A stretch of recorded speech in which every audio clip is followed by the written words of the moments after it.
Good morning, y'all. It's Sunday morning.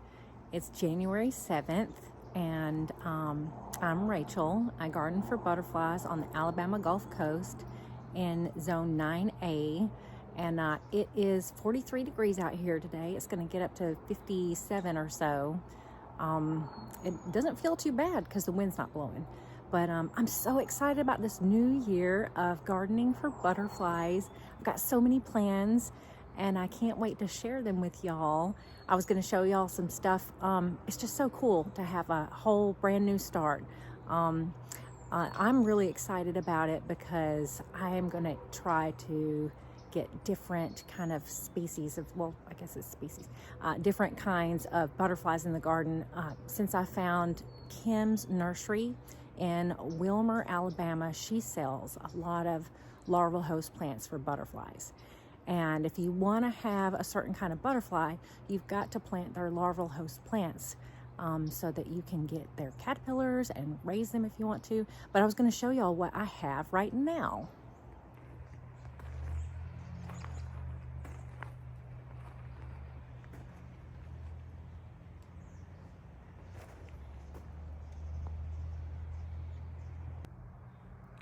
Months and months ago, I raised these black eastern swallowtail caterpillars, and they turned into chrysalises, and about half of them emerged and the other half didn't. So I'm saving these through the winter, and I think once it warms up, they will emerge, and I'll get to share them with you. But I've had these here. I've got about 10 of them, so I've got a promise for spring right here. Look at how dark this one is. I hope that it isn't about to emerge because it will not come out into a hospitable time frame. It's probably going to get cold during January and February. But isn't it just lovely? Isn't it just a work of art? God makes so many incredibly beautiful things. The other thing that's really interesting about chrysalises is that they, for the eastern black swallowtail, is that they mimic whatever they're on. And so each of these chrysalises has a different kind of shading to it, even though they're all on a stick. Then this one went and made its chrysalis on the container. So of course it didn't turn pink, which is kind of a disappointment. But if y'all want to have eastern black swallowtail caterpillars and butterflies and chrysalises, you need to plant, and you can start doing it now. In fact, I think, in our area, you can plant fennel and dill and carrots, and you will get them to come to your garden. Right now, the garden is looking very ragged and sad, but I've got to show you some cool hope right here. Look at this. It is a coral nymph salvia growing right up here from seed, flowering right here. And it is true. Joe from Texas Garden has noticed this, and it's something that's so wild. The coral nymph salvia, you can see how dark it is.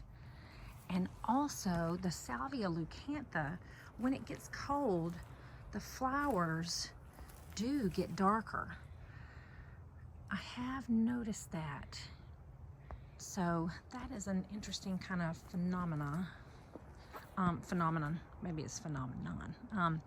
But things are looking ratty and sad, and I haven't done much. But I've got a really cool new design that I'm going to do that I'm excited about. Yeah, this is what it looks like right now. It's just in a stage of flux. I'm also super thrilled to tell y'all that this passion flower vine right here, which I planted for Gulf fritillaries, and it's got fruit on it, this is actually the passion fruit. And I've discovered that and all of these, they're kind of ripening at a different rate. I don't know if I think they continue to ripen even though it's cold, but here's what I've discovered, because I came out and picked a few yesterday and they all look the same to me, but one was on the ground, and I see there's one on the ground right here. Once it falls off, I think that's when it's ripe. because I will show you what this one looks like. Oh, goody, y'all. I've got 3 of them. So there's one that fell in a pot, one on the ground right there, and one on the ground right there. And I'll take them in and cut them open and let y'all see them. Okay, it turns out that finding them on the ground is not the trick to discovering whether they're ripe or not. Because yesterday I had 1 out of 3. I picked 2 and I found one on the ground, and the one on the ground tasted great. But see, look at this. These won't taste bad. They just are not sweet, and they don't smell exactly like passion fruit until they're ripe. And this one, even, it's wrinkly and it smells slightly like it, but I don't think it ripened all the way. When they're ripe, they smell really good. So I've had about 2 or 3 of those, but aren't they pretty? This is really exciting, y'all. The cuttings are mostly doing well. These are Salvia cuttings, Salvia leucantha cuttings. And then I took some cuttings of the passion flower vine, and I did the same thing with them, and they seem to be alive so far. The Duranta and the eucalyptus don't look like they're gonna make it though. But so far, and I just missed them every day or every other day. So far, they seem to be doing well. And you can see this wall is the south wall of the potting shed, and I've got a clear roof on it. The sun never shines directly on these cuttings. It just gets kind of a brightness in here. I experimentally started some seeds, and I used 2 different planting mediums. One was seed starting medium on this side, and just regular old potting mix, Miracle-Gro potting mix on this side. And the Miracle-Gro potting mix is doing better. As you can see, the kale didn't even make it over here. And these aren't looking super great or anything, but they are making it. Look at this kale. Hopefully I'll be able to, I've got some that's growing outside. It looks better than this stuff. Yeah, so here's that kale. I had extra seeds and I just kind of stuck them in this little thing, and it looks better than the ones that are inside. So I think I'm gonna take these and move them into a better container and just leave them outside. I hope this works because I like easy. So all that passion fruit, it didn't taste good and I didn't eat it. So I took it and I just kind of dropped half of it along this little fence line. Let me show you right here, just in little sections. And there's half of it. I just kind of threw it face down. Let's see what happens. Maybe I will have, just from throwing this here, an entire fence line of passion fruit and then a jillion more gold fritillaries from it. I'm gonna do a little experiment in seed starting. I'm gonna try this seed starting potting mix right here from Miracle-Gro on this one, and then just regular old potting mix that's got the goodies in it on the other side. And I bought these Fairy Morse Pro Hex kits, seed starting kits, and I found these because I saw Joe from Joe's Texas Garden using them. What I like about them, but it's also kind of a downfall of them because you don't want to leave them in the heat, but what I like is that they're super easy to get the seedlings out of. You see right there's really not sturdy. And they're not expensive. I got these from Walmart for like, I think it was $5 a piece. So, but if you leave them in the heat, I've already shown you this. This is what happens to them. They will melt, melt, melt. So don't leave them in the heat. We're also gonna do a little miniature seed unboxing. These are from Botanical Interest. I just love these little boxes. They're very handy. This is so cute. They put this little thing in here, and so I love these kale, and kale grows well in the cold. I don't know about these Purple Majesties. I don't know if they grow well in the cold, but I'm gonna try starting some now. I know these do because I throw these seeds out in the cold and a bunch come up. These also like to grow in the cold. These are something new to me. They probably don't want to grow in the cold, but I'm not sure. I might do a try. I think that's it. I think that's it for what I bought. But oh yeah, this. And I don't know if this grows in the cold or not, so I'm going to look at that. But these are the things that I got from Botanical Interests. This is a problem that I have with seed starting mix. It's just kind of dusty, and it holds, see how water's just puddled on the top, but it's dusty on the inside there, and it just won't soak in the water. That is annoying to me, and I don't know if that means, I don't know if seeds like that or whatever. Okay, so here's the potting mix. And look, the water's already soaked in. I mean, I'm ready to go. I could put seeds in there like right now.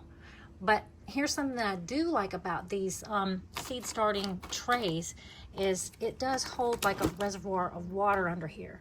So I'm hoping what will happen is that they'll soak up water from the bottom, and eventually, but I don't know how long it'll take, it'll be wet all the way through. And then you just have to kind of make sure that you don't have it overly wet and not too much water in there. All right, I finished. I decided I would go ahead and try to do that blue wheat and that frosted grass. And while I'm thinking about it, I was going to tell y'all, I like these plastic things way better than the wooden things, because even if you've written on them before, you can see I've got some writing right there. It fades from the time before, and it's just reusable. So those plastic ones are way better. So here's what we got. We got kale, hyssop, millet, fennel, wheat, and frosted grass. I can't wait to find out how this goes. It's December 5th, and it's around 2 in the afternoon, and the Gulf fritillaries are just loving the back garden. There are so many of them. I think these Gulf fritillaries could be mating. That's what it looks like to me. I'm going to try to angle it so you can see that those spots that look like they're white, they're really silver. Can you see the way they shine in the sun? Just look how gorgeous they are. So gorgeous. Look, it's a Christmas rose. It's a James Galway Merry Christmas rose. Merry Christmas, y'all. Look at how this plant has come back and flowered again. I've thought that it was dead so many times, and here it is looking gorgeous. I'm dreaming of a green Christmas.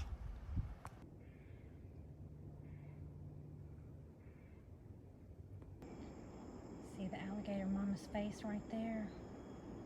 There she is. And then over here on this log is a baby sitting on a turtle. Isn't that not cute? So here's the baby alligator on the turtle, but on this log there are 2 other babies. There's one right there, and then there's another baby right there. Oh, I think there are 2 more babies right there. I was just here 20 minutes ago, and the fog started rolling in. I don't know if you can tell, but it's all coming up off the Gulf. If you listen, you can hear the waves.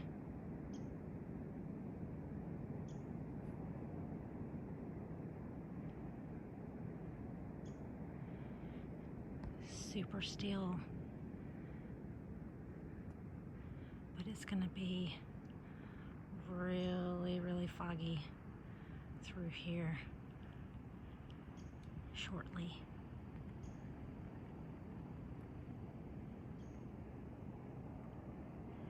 I'll give you a 360-degree spin.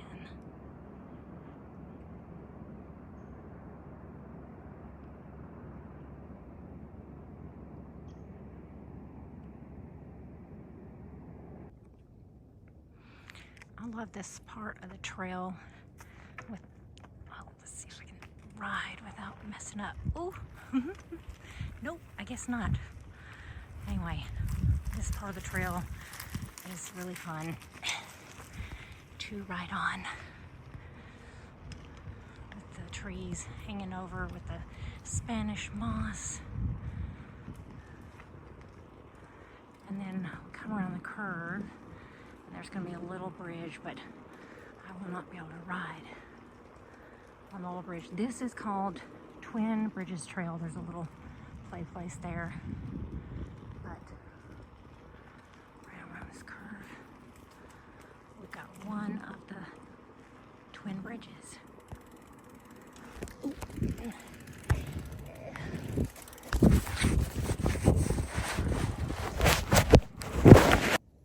So I just came across a little baby raccoon crossing the trail. I'm going to Hidden Lake Trail. I'll show you. Isn't he cute though? Him's naughty though. Him's a naughty boy. So naughty. These epic mushrooms stopped me in my tracks. Aren't they gorgeous? Look how huge they are. Can't you just imagine somebody living under that? How adorable. And the color, so red and orange. This is the Hidden Lake. If you go to the Sportsplex in Orange Beach and take the trail between, well, it's just a trail that looks like it's a golf cart trail, although it's supposed to be a bicycle trail. And it'll take you to this. Well, y'all, the garden is not looking especially promising at the moment. But what's cool is we know that good things are going to come in the spring, and we've got plenty of time, and God's going to work it all out, y'all. So we can just trust in God to bring back the warmth and the spring and longer days. And I hope y'all are having a wonderful winter and have many plans for your gardens. And God bless y'all, and I can't wait to talk to you. Bye.